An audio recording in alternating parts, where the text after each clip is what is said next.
In this video, I will show you how to download templates from Motion Array. If this guide helps, please consider liking and subscribing so others can see it too. What's up guys, my name is Kyle from GuideWise. Open motionarray.com and log into your account. You can search for the template you are looking for by selecting the search bar and typing in the template that you want. Alternatively, you can select video template on the left.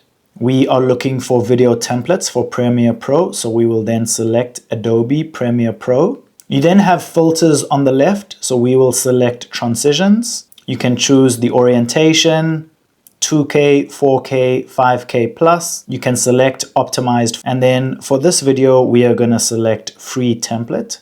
If you toggle your cursor over the template, you will see a preview of that template.